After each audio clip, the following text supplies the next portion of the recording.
welcome to the Film Vault. I'm Anderson. I blather about films here and there. That's my open that I do every week for cinematics. I'm bastardized. I'm cannibalizing Avery. And there's Avery McKinney for the YouTube people who are a couple seconds late there. And this was Avery's brainchild to do a last minute. This is the last recording I'm doing before I leave town of many, Avery. This is proof of life. Lots and lots. And let me give a little volume to you. Let me hear you. Let me hear you. Yeah. Can you hear me? We did this before. All right. Much coming through loud and clear. We got me. All right. Got to hear your beautiful face, beautiful voice. We already see your beautiful, very handsome man. That Avery. Oh, thank you. Too kind. And I thought, okay, so I've I've juggled and I've moved some things around. So as you're hearing this, Thanksgiving is on the horizon. If you're listening to this as it drops, and Avery and I are going to do a little TV vault. Yes, especially Avery. And I thought, what better time to let the listeners know of what the TV might be out there that they should check out, other than like, a long 4-day weekend where you're going to be looking for excuses to avoid your family at times. Yeah. Or if you're going on a flight and you just want to download a bunch of things to just binge while you're on there. Because with TV's a little different, right? You don't always need the giant screen. TV's not always the most cinematic, although what I'm talking about, you might want that bigger screen. Yeah, these days TV is very cinematic, but what can you do? Well, I mean, what can be done? I'd rather watch something on a smaller screen than not at all. So there's that. Yeah. And honestly, I keep going back to this. Like a guy my age, most of the stuff that I watched in my formative years was on very small TVs with the VHS tapes, standard def. A lot of those TVs were like, the old tubes with the bulbous screen. Oh yeah, the CRT. I remember that. Like sometimes I get up and I'll be like, "There's so much dust, I can't even see what's going on." They almost yeah. Films. That's how I consumed so many, like, especially from like the 70s and 80s. So many of the movies that I saw, and I've only seen them once, were in that. Yeah. So you're seeing at home sometimes it might be better than some of the shitty theaters you saw movies at as a kid. But I had a better experience. I also maintain the fact that if the movie's good enough, the characters are good enough, the dialogue's good enough, the story's good enough, it can be watched and enjoyed, and no matter what. I mean, absolutely. Even if it's a glorious IMAX film, I think that I would enjoy. I don't know if Dark Knight's the greatest example because so much of it relies on the score and just the grand IMAX. All right, that's not the great, but there are many movies out there that I could enjoy just as much on a smaller screen because they stand alone as just great stories, right? Yeah, I saw Everything Everywhere All at Once on a plane and still loved it. Well, that's one I definitely wish I would have. Everyone needs to stop talking about that. People need to relax at the movie. So fucking boring. It takes place in an IRS office and a laundry. Are you kidding me? There's not enough white characters. I forget that movie came out this year because it came out so long ago. But yeah, that's definitely. I'm joking. Obviously, that was all in jest. That's definitely a top 10. I've been really exposing what my vaulties are going to be in my top 10. I think at least 4 of them are pretty much out in the open at this point, and there's not going to be much intrigue. Yeah, they're pretty much Film Vault household names at this point. They're already references of their lore. A lot of them. So where do we want to start? I want to start with a couple plugs for me. I said it on the last one, I think, but those $150 a piece to have me watch a movie kind of flew off the shelves quickly. If you would like me to watch a movie personally for you, any movie you'd like me to watch, and then talk to you personally about it, I could bring it to the Film Vault if you want. If you don't want to, if you want to just be our little secret, that's fine. $150 if you get it now, in between now and the end of the year. Once the new year begins, I'm gonna have to up that price a little bit, just because I only have so much time to do these, but they definitely help out quite a bit with my current circumstances, and it also is going to allow me to do my thing and raise money for the next movie. So money.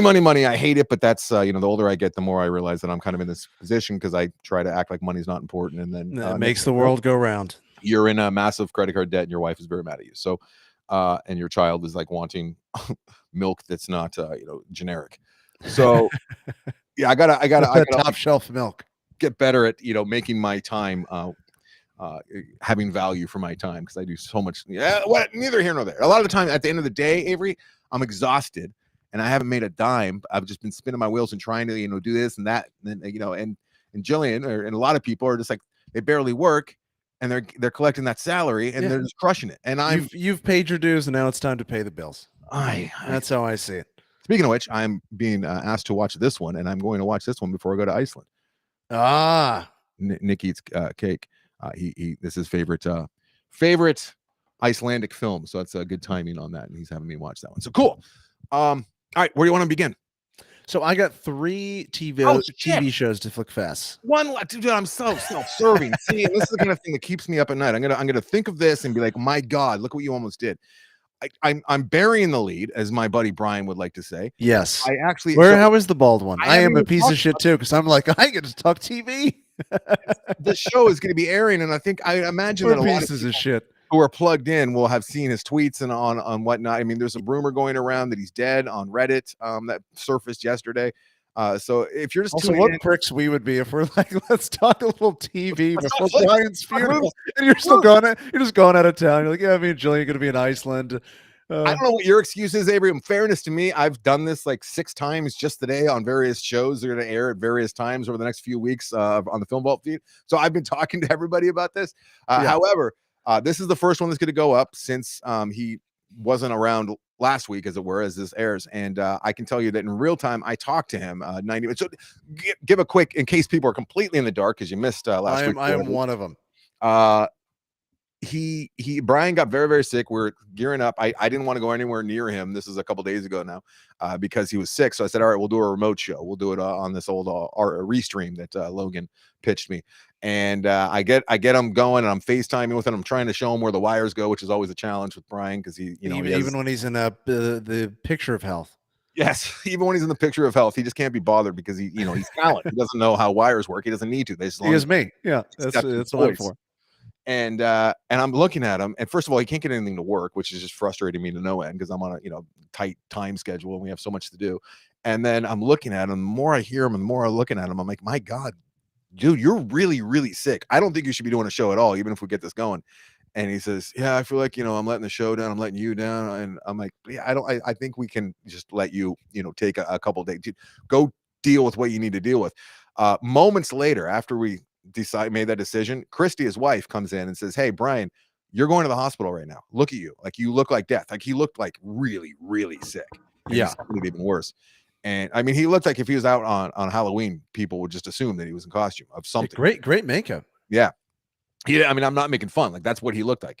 And she's like, you're going to the hospital. He's like, no, I'm fine. Because he's a man. And, he's a tough kid. He really is a tough kid. Oh, yeah.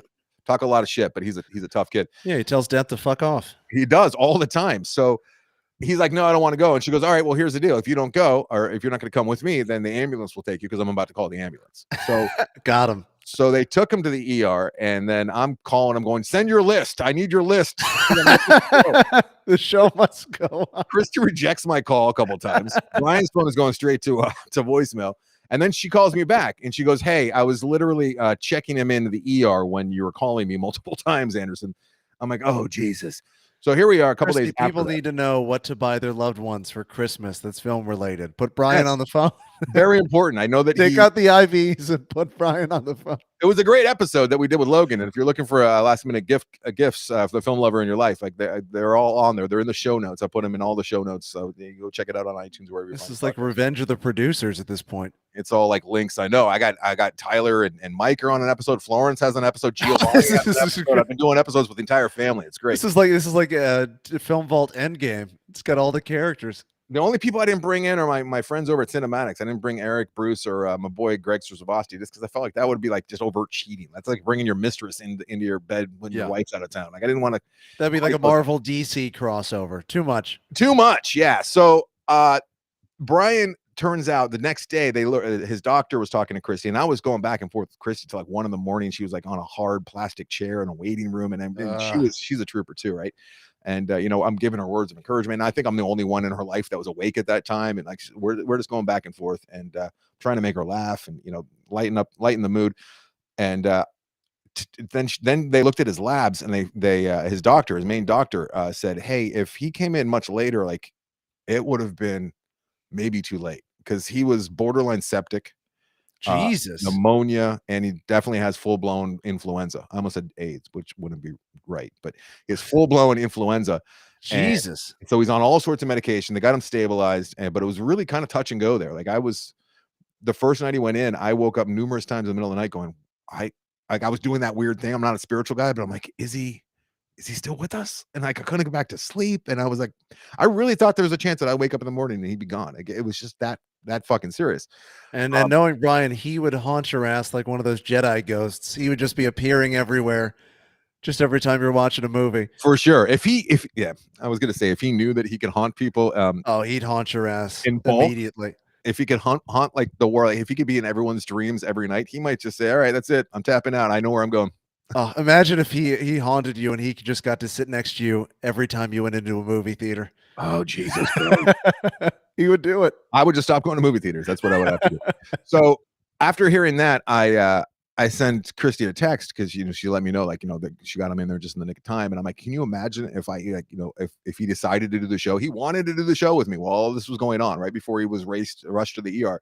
So can you imagine he would have died the dumbest way possible while podcasting? The dumbest way possible. And then Christy, it's rare that I get a text that died actually, potting. This is the best. Christy, let me see if I can pull up because I don't want to butcher what she wrote, but this is worth the wait. Hold on, guys. She writes, I said he was about to do a show with me. Can you imagine the dumbest way to die? Podcasting. And she writes, he died doing something he moderately tolerated. I still fucked, but he would have died doing something he moderately tolerated. That's a funny one. So as we record this 2 hours ago, now this is the third day he's been in the hospital, or third night now.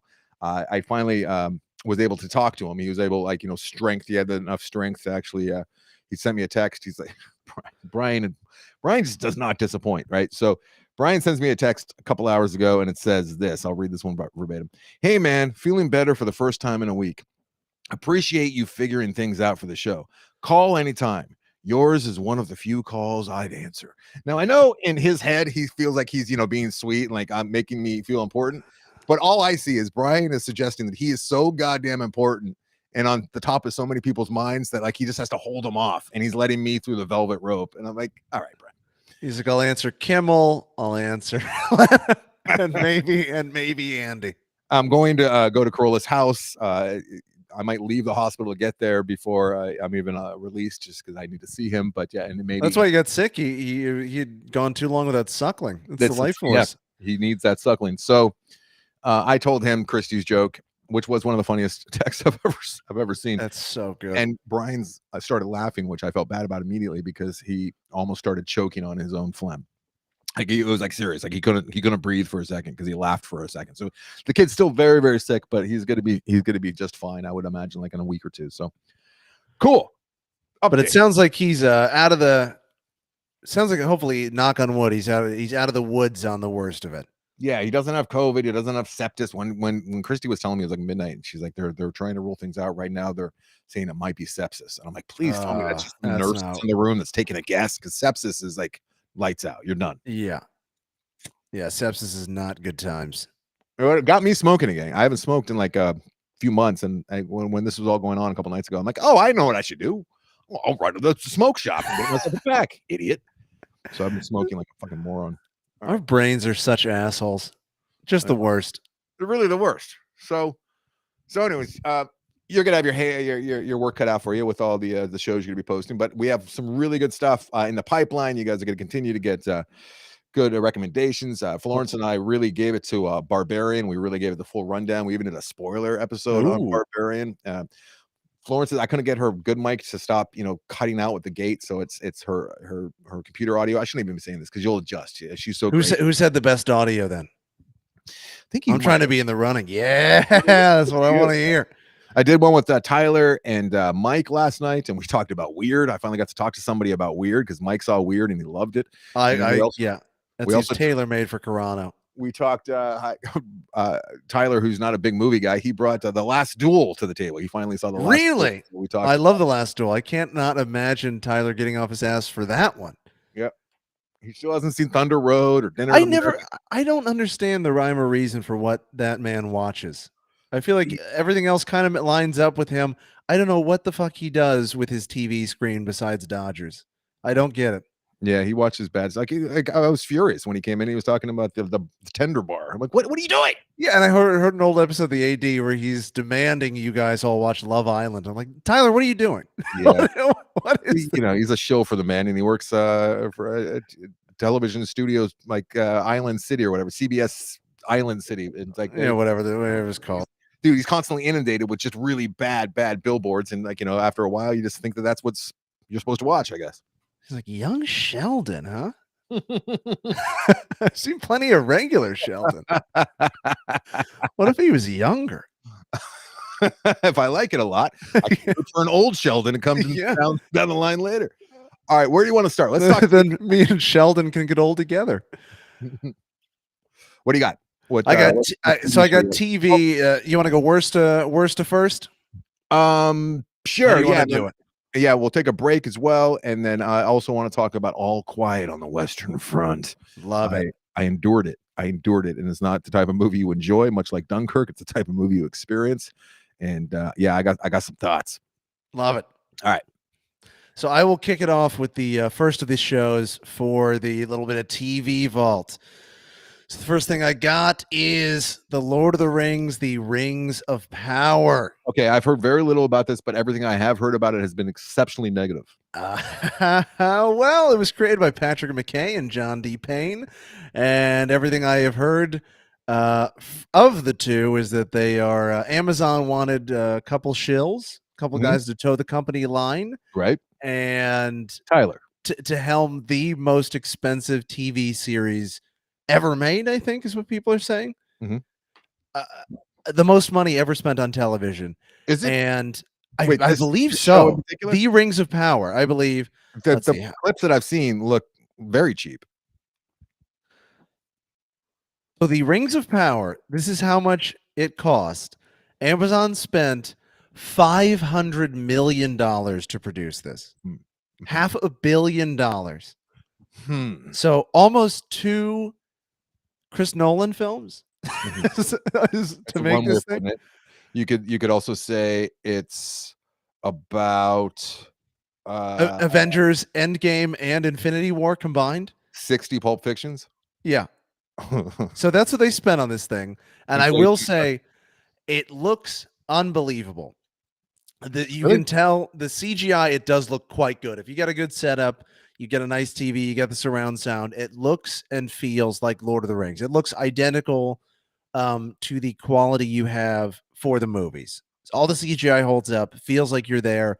The problem is, of that 500 million, it feels like they spent about 50 on the actual writing of the show. That's a lot. That's a lot. 50 million on writing. No, $50. Oh, $50 million. What are you talking about? $50 on the writing. It is, the characters are just so wooden, so flat. And I will say, how do you do that? I am a diehard Lord of the Rings fan. I feel like I play my cards pretty close to the vest on the film vault. I am one of those freaks who watches all 3 extended versions at least once a year. It is a tradition of mine. I have to see them. I love them. I think I love him even more than Carano does, and I know he loves him. He cries at him. I do the same thing. I think so. From what I've heard of him in the AD, my buddy Mickey Janison, my very good friend Milan Janison, he definitely loves them. I absolutely love them. I'm one of those people who feels like with Avatar, where they go, I just wish I could live there. I'm one of those fuckers with Lord of the Rings. Love it to death. Given all of that, I think the strength of Lord of the Rings is on. I think it feels epic, and it's got this feeling to it. It's got that quality, almost like Star Wars, where you know it when you see it, right? It's got that feeling you're longing to return to, and you know what to expect. It's like, yeah, it's like a great dish. It's like one of your favorite kinds of food, right? Yeah. And it just, when you want a chicken parm, yeah, and it tastes exactly like what you fucking want. It's just great. It's right there. You're saying that this one is filled. The chicken parm is filled with like a Kraft cheese. It's and they're telling you it's the same thing, and it's not. It looks great, and you bite into it, and it's just this sandy brick of shit, and it's just, and you just wonder. It looks great. If you could honestly, I think that maybe the most enjoyable way for you to watch this is if you're a Lord of the Rings fan, and it's on at Thanksgiving, and it's just on mute, and it's in the den.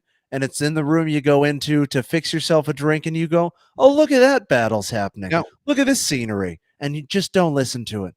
Looking at it is great. Listening to it is shite. You have to have it look, I mean, it's a big world that they're building there, right? Yes. And you obviously have to have it, you can't do it on sound stage with the practicals. That'd be even more expensive in some respects. But at the same time, like how short-sighted and how like just dumb. I mean, there's really smart people in entertainment, but this It's is remarkable. so short-sighted because most arguments will suggest that the script is the most important thing, and I kind of land on that. But I'm pretty close behind that is the cast. Like And what they went that's what's insane about the cast is they are not again, I mean, Lucas managed to fuck up Natalie Portman, right? So you can do anything in this world if you give them somebody the wrong script. yeah. So, but they went with entirely no names. And by no names, I did not recognize a single actor in the entire series. And there's many. I think maybe the This most is like well-known character, it plays Ted's wife on How I Met Your Mother. Like that's the most well-known so actor or actress in this. they saved a ton of cash there too.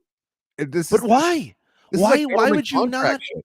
This sounds like, you know, how like governments then they get in bed and like with certain companies and then there's backdoor dealings, backroom dealing, not backdoor, backroom dealings, and you know, there's people greased palms. It sounds like some CGI companies kind of came in and said, "Hey, you know, we'll cut you this if you do this for us and do that." Because it doesn't make any sense to start with the CGI team and then build out from there. It doesn't make any sense with It's a bizarre. So it's not even they didn't even do the thing where they went with unknowns that you like.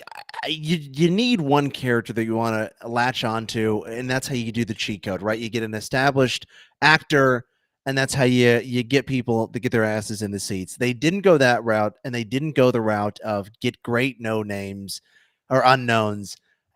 The cast, it feels very wooden. You can't really tell what they're doing. I'll set the stage a little bit because I haven't even described what it's about. So it's set thousands of years before the events of Lord of the Rings. So the whole thing, as it might early suggest, man. is making the rings of power. So you've got a lot of young versions of the characters, you know. So Galadriel, Elrond, some other characters I can't say, or it would be spoilers or reveals, but it's set thousands of years before the events of Gandalf and all that stuff, and the actual Ring of Power, Gollum, the Hobbits, that sort of thing.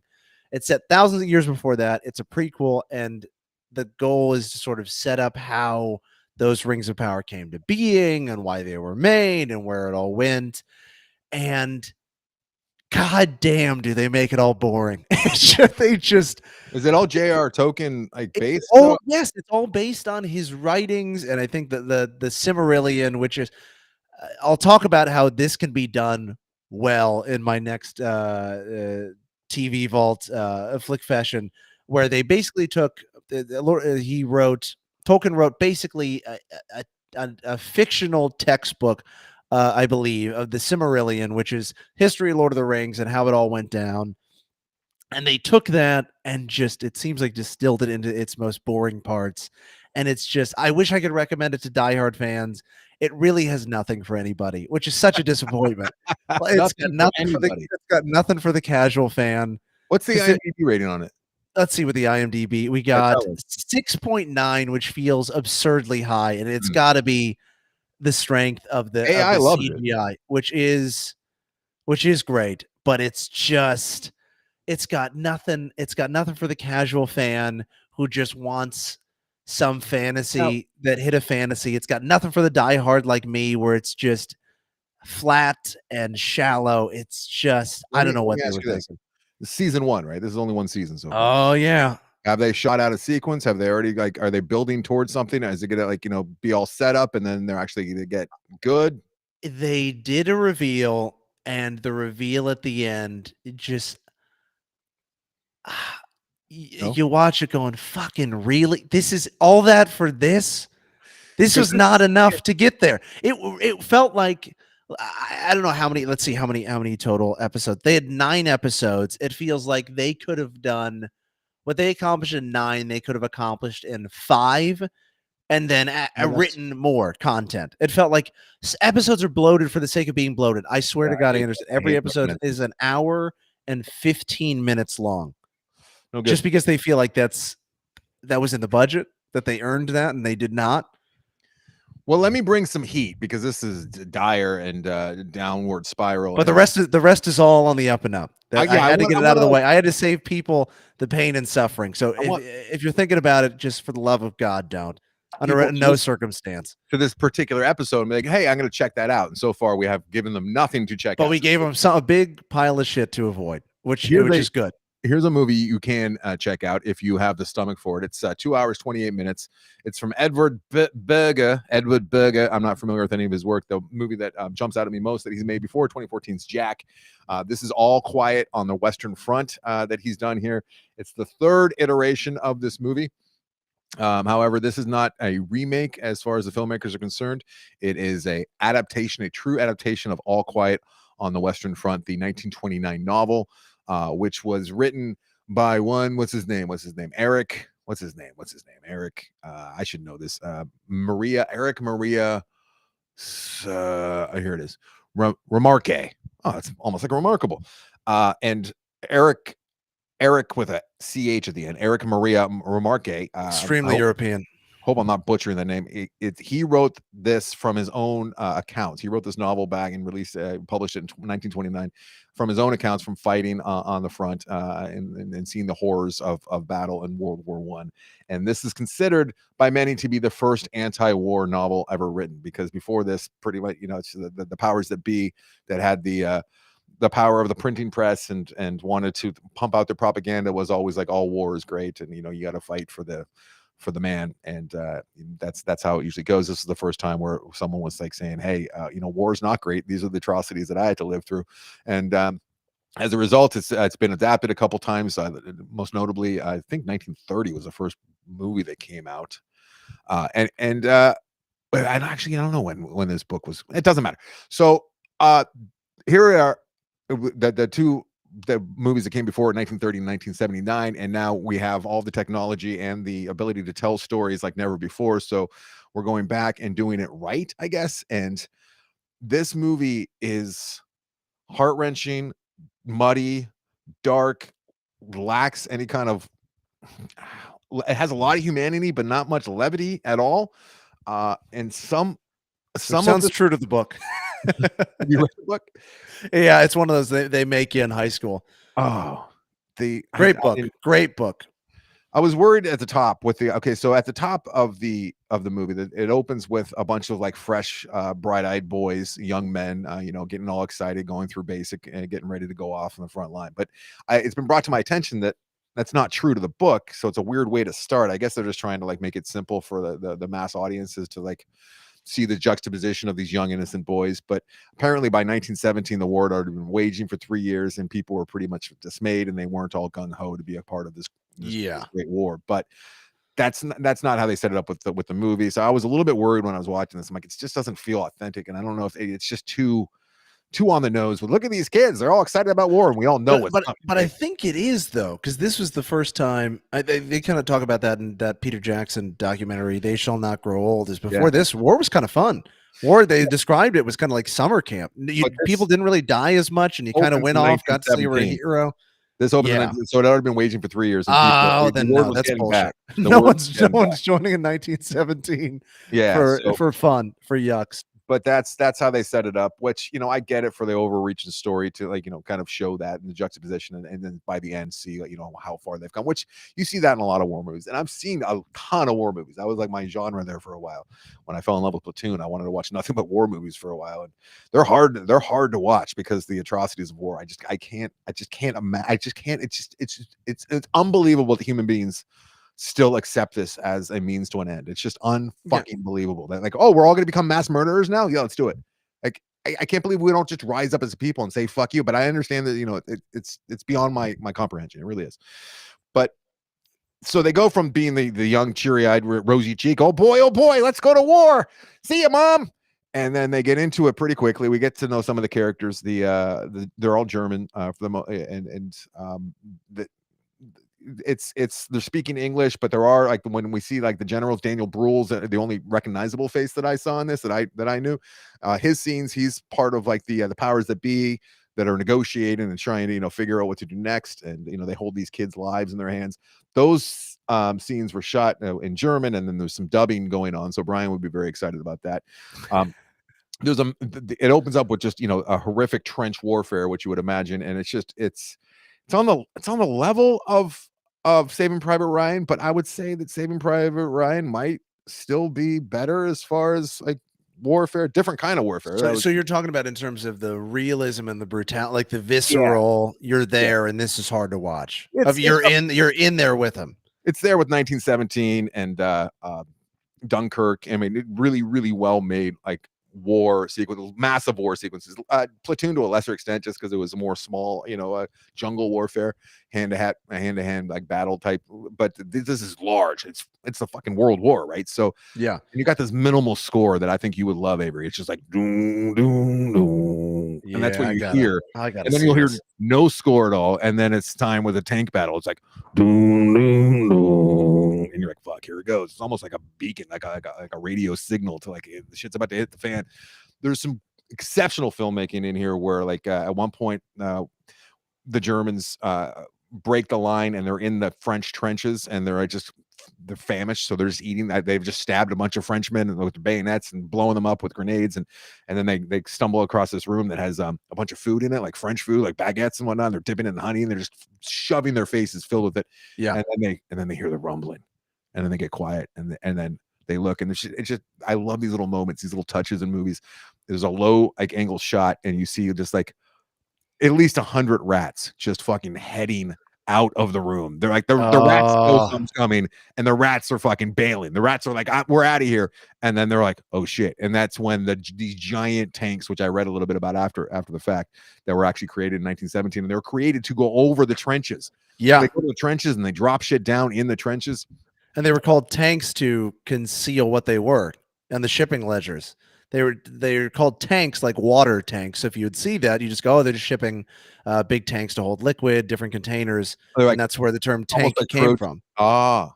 These So are it'd be like if you made a new weapon and you called it a refrigerator. Like, oh, we're just shipping some refrigerators, and then this death machine comes These out. were Saint Chamons, and about 350 to 400 of them were produced in April 1917. And they got the big treads on them, right? And the giant treads. They weighed 23 tons. yeah. And they had a top speed of 7.5 miles an hour. And it was widely disliked by the operators because it was the poor trench crossing. However, they showed a trench crossing that was quite effective in this movie. Like they got across that trench pretty good. And they could just mow down the barbed wire, all that. Just these things are intimidating and imposing. So did they get into any of the gas? Any of the there? You see the aftermath of the gas, but you don't see a whole lot of the gas in action. There's a number of battle sequences in this, but I wouldn't say that it's you get fatigue from them because they're all done very. The execution is spot on with all of these, and as violent as it is, with Hacksaw Ridge is another one that comes to mind, and even Kubrick's Paths of Glory way back in the day. That's one of the still to this day one of the best trench war movies you'll ever see. But it's the last act where it was really hard for me to watch because that's when things get quiet and that's when they think that the war is over, and that's when the two lead characters are kind of cruising through the countryside and talking about what they're going to do when they're going to get back, and it's they telegraph it so that that this is not going to end this way. Yeah. And I hate jump scares so much. I hate bombs that might go off at any moment. So I'm sitting here watching this thing go, like yelling, trying to like fill the dead space because get it to end it. I really wanted it to end so badly. I was like white knuckling the last 40 minutes, I'd say. And when everything was okay. So that the scene in Saving Private Ryan, it's the scene that obviously the storming, the Normandy opening scene will obviously stick with you. But it's the scene on the stairwell. Yeah. Is something ready? My roommate preheated the oven.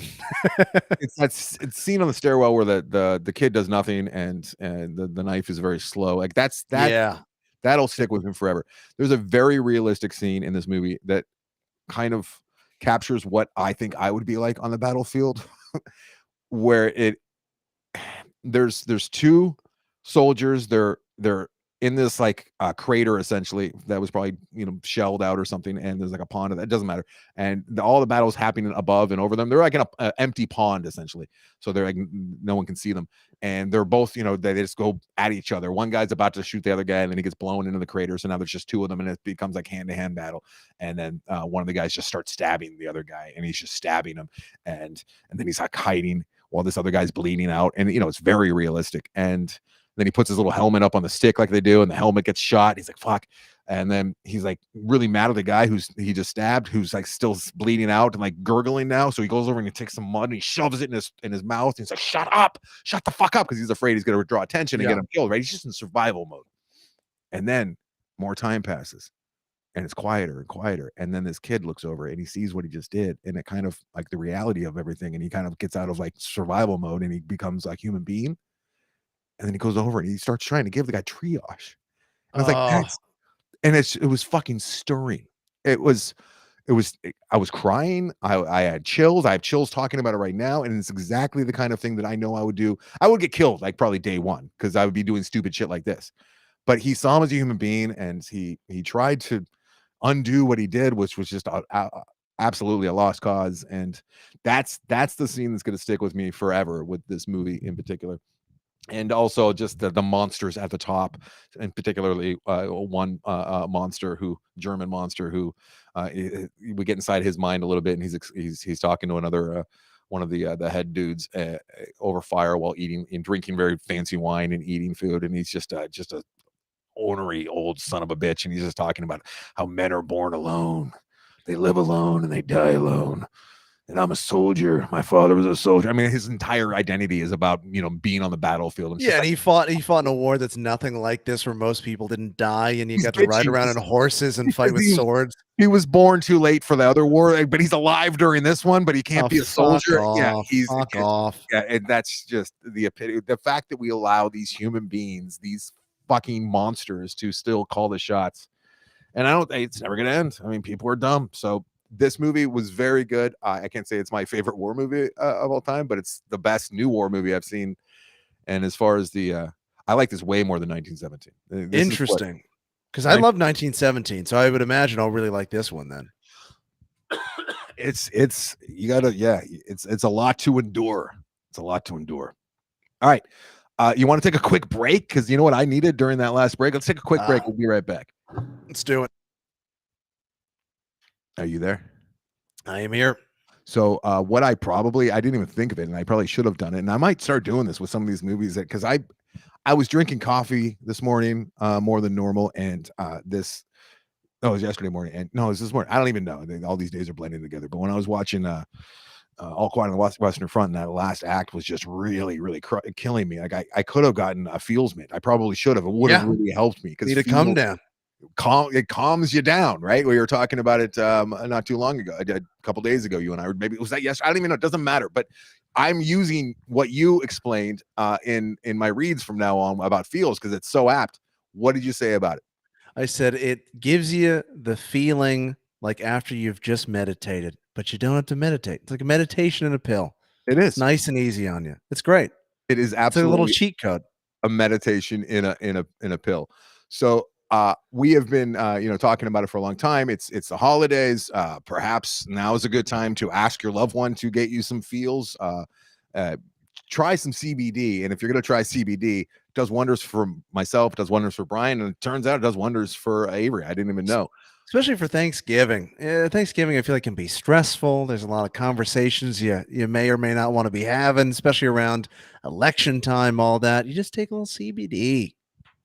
The holidays, just all throughout the holidays, and the stress of shopping, and even if you're there with everybody you love, it's stressful. So start feeling better today with Feels. Become a member today by going to feels.com/TFV, and you'll get 50% off your first order with free shipping. That's FEALS.com/TFV to become a member and get 50% off automatically taken off your first order with free shipping. Feels.com/TFV for the holidays. Feels.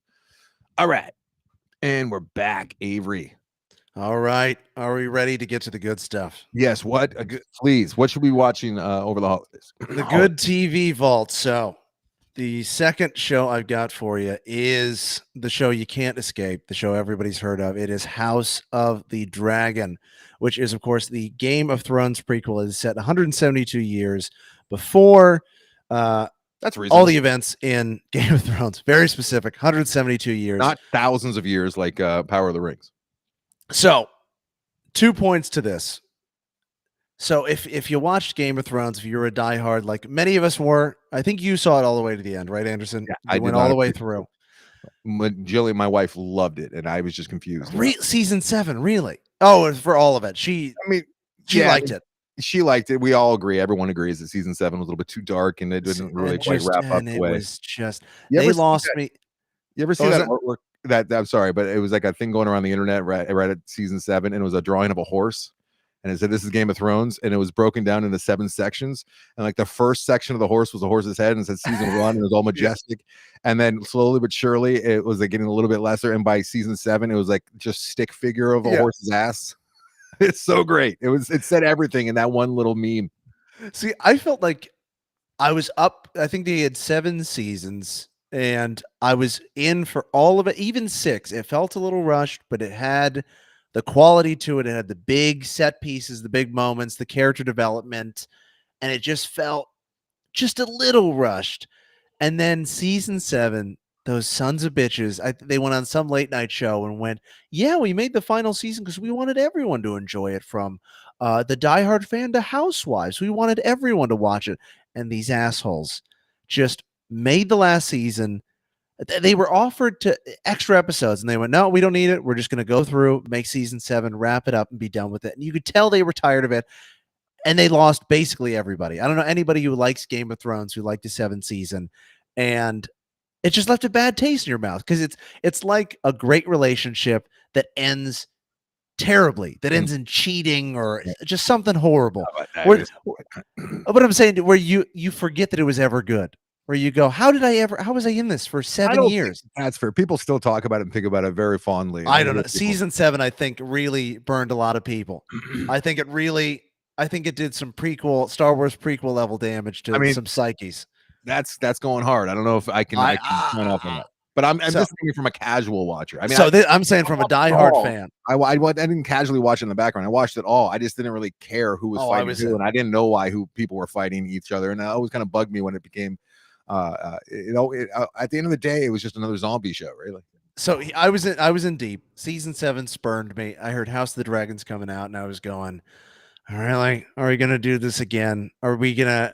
Which Game of Thrones are we getting? Are we gonna get the original, or are we gonna get the watered down season 7? We're trying to appeal to everybody, from the Geos of the world to the housewife in line, the grocery checkout. Like, oh, this is fun. I heard there's nudity. Who are we?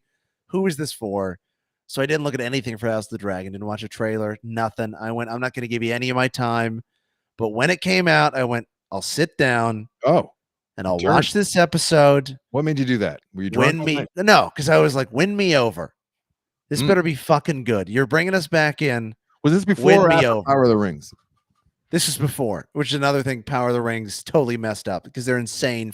They released 2 weeks after House of the Dragon had already been coming out. I don't know. It must be some way for Bezos to get to Mars or something. I don't know. But it came out. I watched the episode. Credits roll, and I went, you motherfuckers, I'm back in. I'm back in on this whole thing, and it is absolutely phenomenal. It is peak Game of Thrones. There's more dragons in this. It's all about the Targaryen dynasty and how it got to where they are.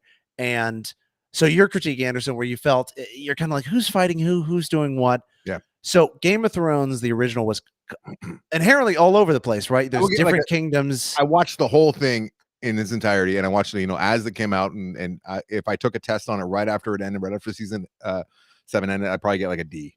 Yeah, because I know Reek's whole story, and I know like the Targaryens to an extent, but it's all over the place. It also asks a lot of you for the backstory of stuff from kind of the books, and it helps from that perspective to have that knowledge. You're in one place to start off. You're just with the Targaryens. It's just, if you took the best scenes from King's Landing of the originals, all of the plotting, the backstabbing, the grabbing for power, the betrayals, and it just stays with these characters and builds from there. So you're not hopping all around. It's just building with these characters. And like in Game of Thrones style, they just set you up and they knock you down. And it does what Game of Thrones does best, where you feel conflicted about the characters, who you like changes, and they just twist the knife and they just love fucking with you. And it's peak Game of Thrones. So this is based on House of the Dragon, which was basically a textbook George R.R. Martin wrote. And this is the good version of that. So he's already written out all the major plot points. And I actually read that book. It's phenomenal. And they're working from Shoot, that, reading and stuff. they've just filled it in with great dialogue, great characters that they fleshed out. There's tons of dragon action, which is great. Both sides, like everybody's got dragons. There's not just this one. They're common and powerful, and this is the height of the Targaryens. Everybody respects them, and they're lording over the people. And there's quickly a crisis of ascension that needs to be resolved of who's going to be the next person who rules. And it just goes from there. And I will say, even the people who totally missed the boat on the original Game of Thrones, it is not too late. You can hop into this with relatively little knowledge. I think you'd be able to still fully enjoy it. So if you feel like you missed the boat on Game of Thrones, you feel like I can't get in now, you absolutely can, because they start you off from square one and do the world building with you sort of from the ground up, because I think they knew they lost a lot of people and they had some ground to make up. And I think they absolutely nail it. There's phenomenal child actors in this. There's a lot of this is a good case of using unknowns. There's a lot of people you've never seen before or have been in bit parts. The most recognizable person I can think of is the main king, and he's one of the characters in Hot Fuzz, and he's in something else where he's a British actor, and I was like, how is he going to pull this off? I've only seen this dude do comedy, and he plays the king, and he's absolutely phenomenal. Just the acting's on point. Every scene is well thought out, You like it. takes a turn, and it's great. I'm I hearing that you like highly recommend it. This is what you want out of fantasy. This is peak Game of Thrones. So if you liked Game of Thrones, dive back in, because the water's great. I know you're reluctant to if you haven't done so yet because of how bad it got at the end, but this erased all of it for me. I totally forgot how season 7 wronged me, and now I'm fully back in, and it seems like it's in good hands, and it's just peak Game of Thrones. All right. All right. I might see. I got the Vikings on the table right now, so it's tough because I'm doing the Vikings, as you know, and I'm hearing good things about Vikings as it moves forward. That it gets even better and better. So I'm gonna. I don't even know if I'm gonna let Jillian know about our conversation Here, we're having right here, Avery. here's the thing, you got time on this one, because unfortunately, just like with Rings of Power, the Oh, next season of House of the Dragon will not be out until 2024. jeez. So They're erasing each other. It sounds like. yeah, so you have time. If you're itching for it and you've been waiting, absolutely dive in. If you've got other stuff on your plate, you can wait, because you're going to be in the position I'm in where I'm like, fuck, now I got to know. Now I'm hooked. I got to see it. My personal preference is like I loved I didn't love the zombie stuff, but I as far as zombies go, the White Walkers were pretty cool, I guess, as far as zombies go. But I love the dragon shit, and There is I heard from a so lot of much people dragon shit. that they liked all of it but the dragon shit. Like keep the dragon shit out of it. And I'm like, that's my favorite part. No, Maybe no. because I'm a Philistine over here. But I also heard Howard Stern talking about it, and I sometimes the things that he says really stick, and this one resonated with me, which was like he didn't, and because he had the same kind of experience I did, which was he had a hard time following all the storylines. Yeah. And he's like, and I'm trying to invest myself and keep up with the story because it was a very involved story. And he's like, but it's like at the end of the day, it's all just total bullshit. Obviously, there's commentary here and there, and they're making parallels with what's going on. But he says if it was like based on like actual like dynasties and empires and stuff, at least I'd be like have an interesting conversation at a dinner party or something. But Yeah. it's all just total bullshit, and that's kind of how I felt. Like, why am I investing so much mental energy into these warring factions that don't exist? And that's what's great, is that this makes it streamlines that conflict. So instead of there being a million different parties, there's enough for you to keep a handle on. You get everybody's motivation. You see it literally from moment one, Mhm. and it goes from there. So it streamlines that. So if your issue was not enough dragons, too many storylines, this just gives you all the dragons at their height and something an easy to follow, for lack of a better word, storyline to care about, get invested in, and just get your head messed with. It's so much fun. How's it look compared to compared to the Power of the Rings, which apparently looks great? I think it looks like peak Game of Thrones. It looks great. And the dragons look phenomenal. And that's what you want. The dragons look good. They're convincing. And you get all kinds of dragons. You get young dragons fresh out of the egg. You get ones that are hundreds of years old and literally like block out the sky. It's great. Nice. All right. I'm in. And I think my favorite part of this, discussion is I don't have to jump on it immediately. I have time to let this one bake a little bit and I Tons can of do some time. catch up. All right, so that still leaves me with this, Avery.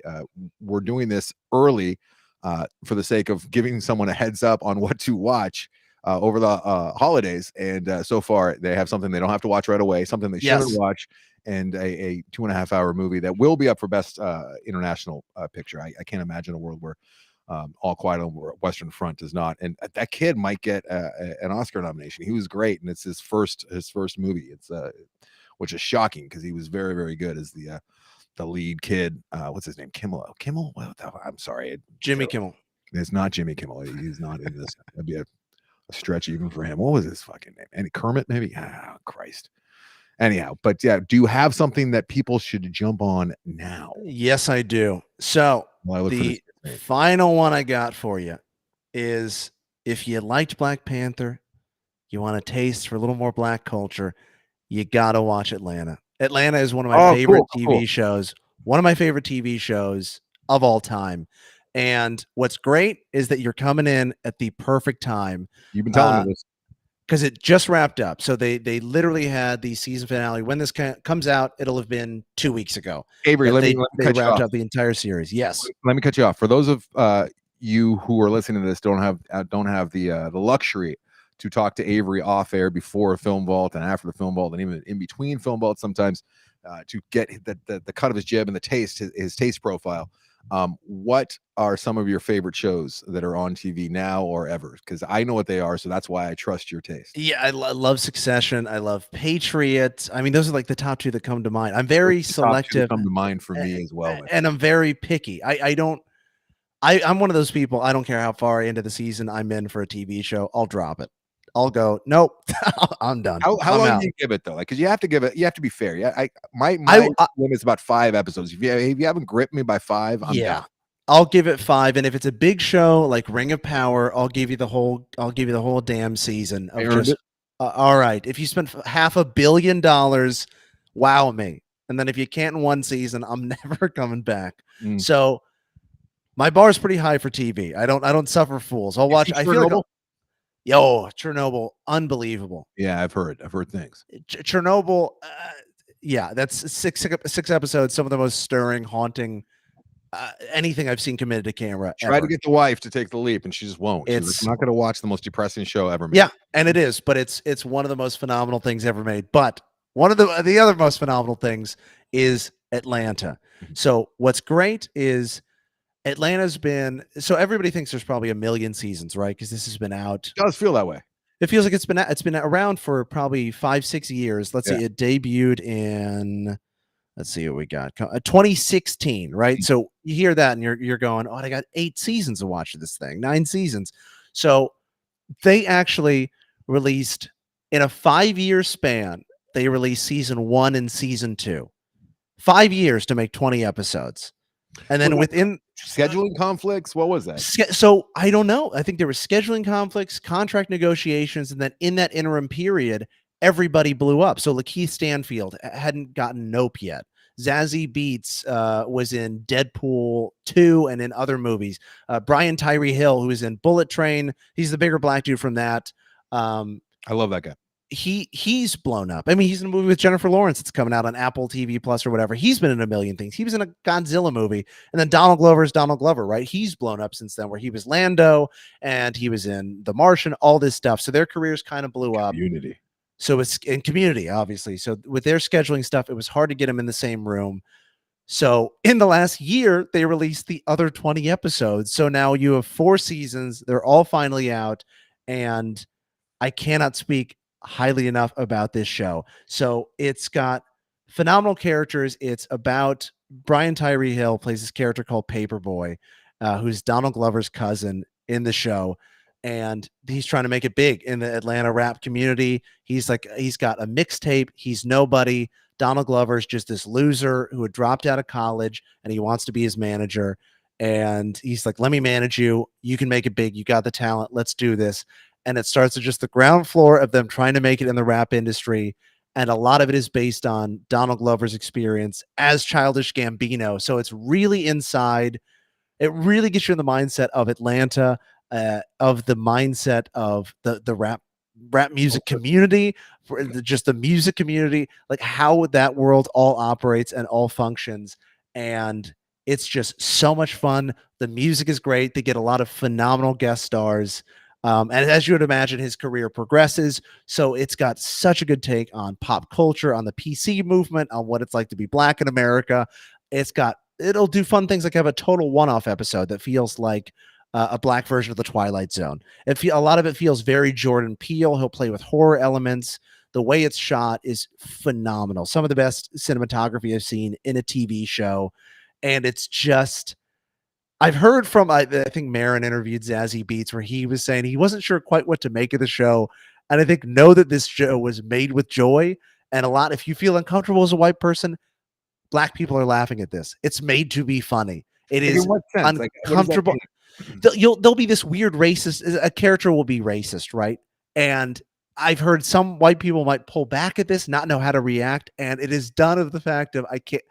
Two black people, yes, that is our daily experience, and I can relate to that, and it's funny that they're portraying this on screen, where they'll Doesn't show people being Karens or whatever, or people just being outright racist or weird or not realizing they're being, and it's so funny and so true and so honest, and it's great. didn't Key and Peele kind of hit on some of those things? Maybe like some of the same types of comedy. Yeah, I think so. It's got elements of Key and Peele to it. It feels, and I don't know if this is the most direct comparison. It's got elements of Louis to it as well, where it's I based on never. some character's life, but it's not afraid to have a one-off. And in some instances too, it almost feels like The Simpsons, where they'll just do an episode that's a total one-off. It'll introduce random characters you'll never see again that are absolutely hilarious.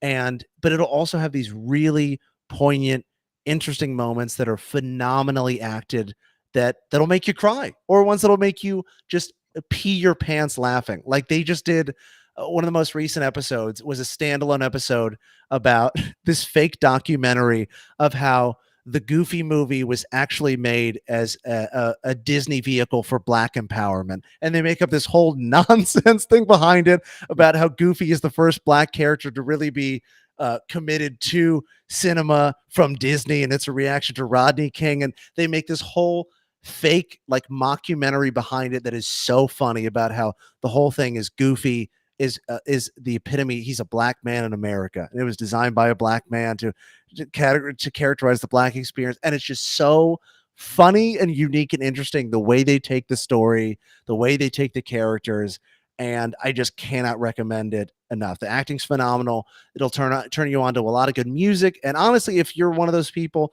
who's never understood rap or what it's about or what the Don't get me community wrong. is I like, love. I love because it's not these like words in the Empire, past. because it's not like Empire. I'm making a It's joke here. it's very authentic and I well loved done, and I Empire. think, Parts of it. but it's not ridiculous and over the top like that. It's very humanizing. It's very real. It's very funny, and it Why did really Empire do gives that? you.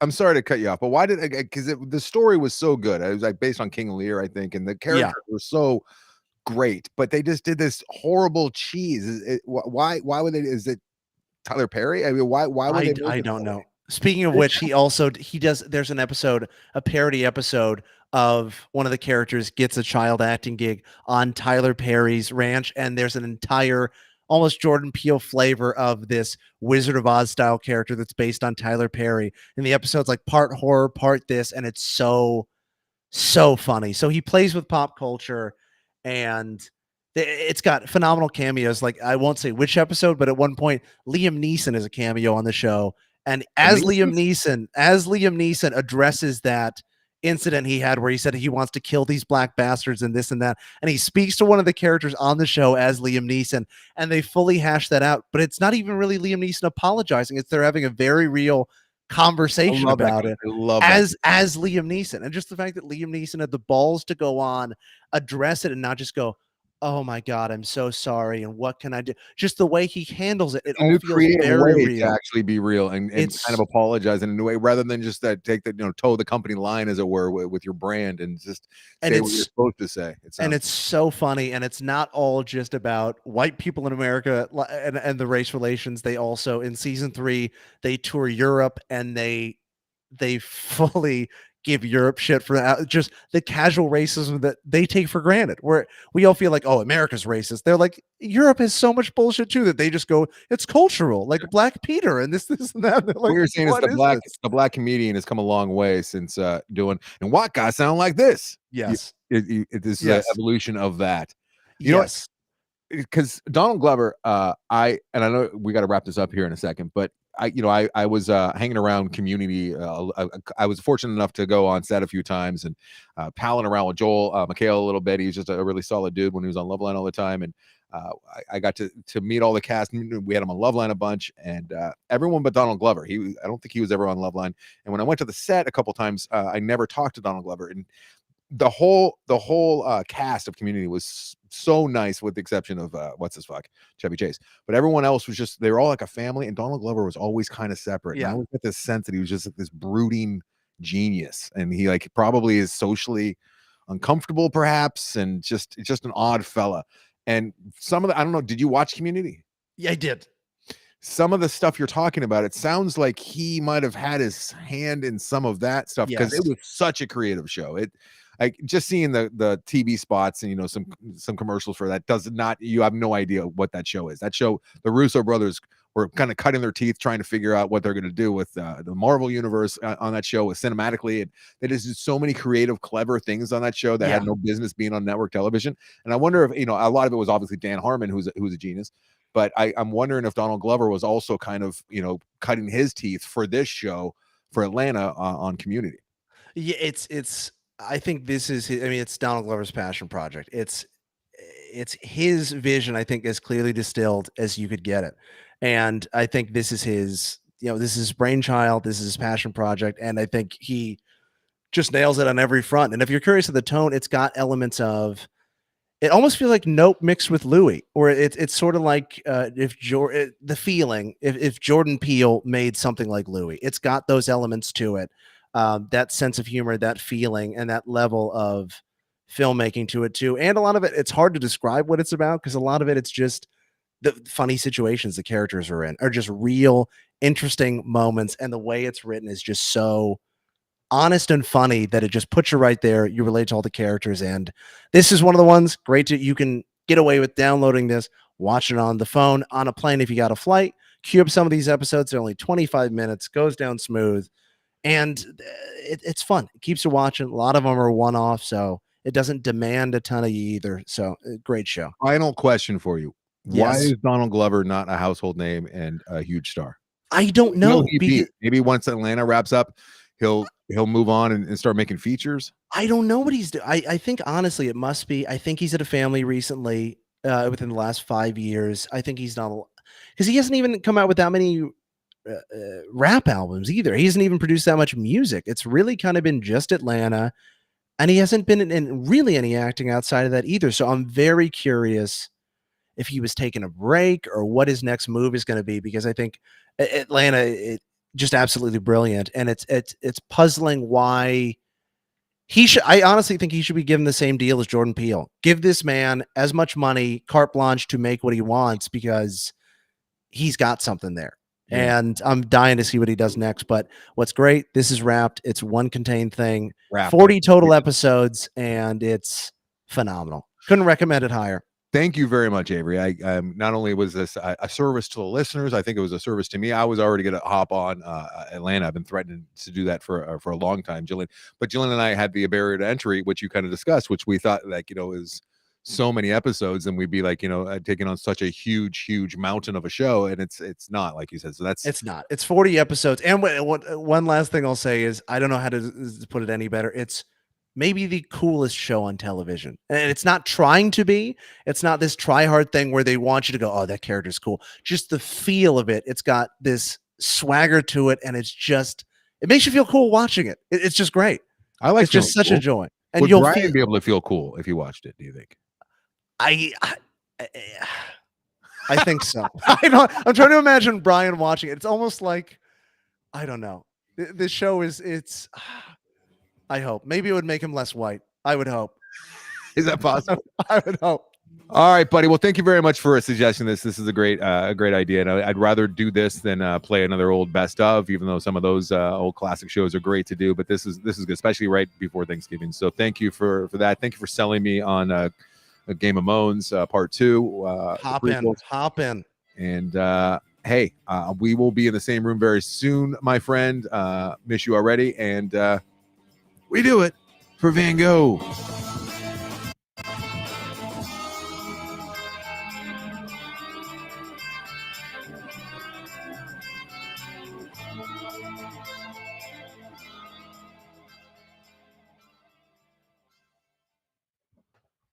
Hell yeah, we got it. And I even got the music in there, which makes it perfect easier. So cool, man. I'm gonna get to cutting all these things, giving the timestamps, cutting out the feels reads for the Patreon. I'll have all of the files for you. Why is my camera going off? I don't know what. Fuck it, doesn't matter. I will have everything for you, and you'll be able to you can do it, at your leisure. The first one doesn't have to go up till next Tuesday night, Wednesday. Yeah, you can do that. Why don't you put it up Tuesday night and Wednesday night for the regular feed? Okay, Tuesday, Wednesday. Feed, Tuesday. Are you muted? Can you hear me? I have you down. Can you hear me? Yeah, now I can hear you. I was wondering why. Perfect.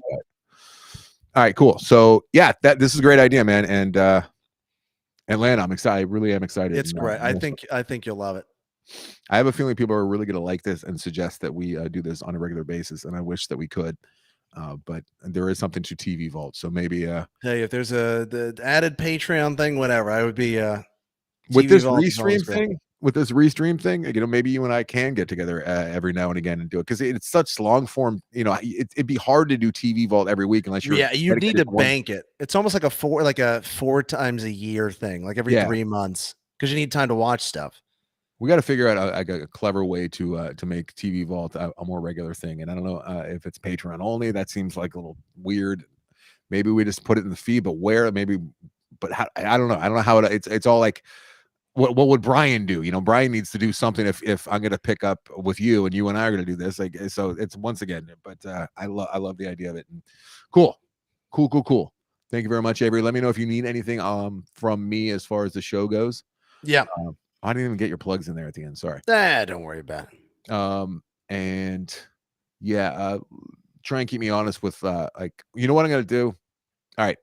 Some of the show notes, which we cut and copy and paste, need to be updated a little bit. So I'm going to kind of thin that out and put some new stuff in there, and then you'll start copying and pasting. So I will do the Libsyn for this first episode, which is the one that we just finished. I will have that all posted. Okay. And use that as a template for the other ones. Gotcha. Stop copying and pasting whatever you have. And I'm going to shoot your recommendations for Copenhagen tomorrow night. Okay, cool. That's plenty of time, because I don't leave till Sunday, and I actually don't go to Copenhagen. We're going to be there for one night. We land, then we stay there one night, and then we fly to Iceland the next morning. So, and then I come back the 1st of December. I'll be in Copenhagen from the 1st to the 5th. Cool. Yeah, man. All right, dude. I will talk to you. Thanks, Avery, for everything you do, man. Sounds good. Bye, bud. Bye.